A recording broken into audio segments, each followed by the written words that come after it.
तो दोस्तों बहुत सारे लोगों के लगातार कंसर्न आ रहे हैं कि भाई जो 3 आईपीओ अभी मार्केट में चल रहे हैं, जिसमें अर्बन कंपनी है, श्रृंगार हाउस ऑफ मंगलसूत्र है और देव एस्केलेटर है, तो तीनों के मैंने डिटेल में वीडियो बना दिए हैं कि कंपनी करती क्या है। इस वीडियो में मैं उनको कैटेगराइज करूंगा कि आपको किस में अलॉटमेंट के चांसेस ज्यादा है, किस में लगाना चाहिए, किसको अवॉइड करना चाहिए, कौन 1 नंबर पे रहेगा, कौन 2 पे, कौन 3 पे।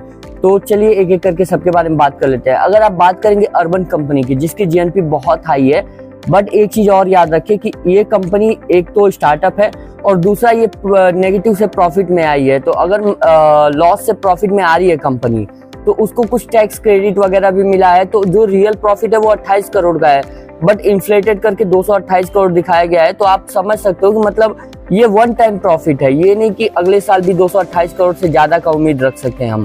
तो हो सकता है कि एक साथ डिप देखने को मिले। तो आपको जब भी आईपीओ मिले तो आप उसमें से प्रॉफिट बुकिंग तुरंत करें। आप तुरंत उसमें से अर्बन कंपनी में प्रॉफिट बुक करिए। फिर जब आईपीओ को एक बार बेस सेट करेगी पब्लिक, उसके बाद आप दोबारा उसको पिक कर सकते हो। तो दोस्तों हम जो कैटेगराइज करने वाले हैं वो जीएनपी पे और रिटेल कोटा कितना है और कितना इशू साइज है उसके हिसाब से। तो अर्बन कंपनी का इशू साइज सबसे ज्यादा है, उसका जीएनपी सबसे हाई है, 35% अभी चल रहा है, 35 से 37%, फिलहाल में 37% है।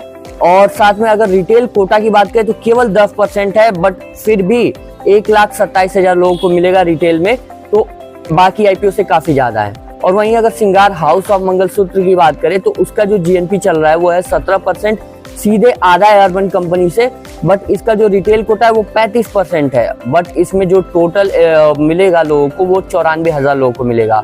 और तीसरी बात करेंगे देव एस्केलेटर की, तो उसका भी रिटेल कोटा 10% है और उसमें केवल 10,000 लोगों को मिलेगा।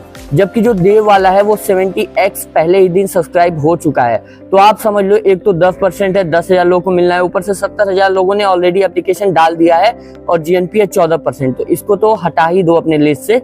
अब बचे हैं 2 मेन बोर्ड आईपीओ, जो 2 मेन आईपीओ है, एक तो अर्बन कंपनी और सेकेंड आपका चल रहा है श्रृंगार हाउस ऑफ मंगलसूत्र। तो अब इनमें जो पहली प्रायोरिटी रखनी है वो किसको रखनी है? तो देखो गाइज, इसमें क्या है ना कि जिसका जीएनपी ज्यादा है, लोग सेकेंड डे और थर्ड डे उसमें बहुत ज्यादा रिटेल कोटा में अप्लाई करेंगे। तो इस हिसाब से अगर हम देखें तो 1,24,000 तो ये दे रहा है, लोगों को दे रहा है अर्बन कंपनी, बट इसमें मिलने के चांसेस श्रृंगार हाउस ऑफ मंगलसूत्र से थोड़े कम है।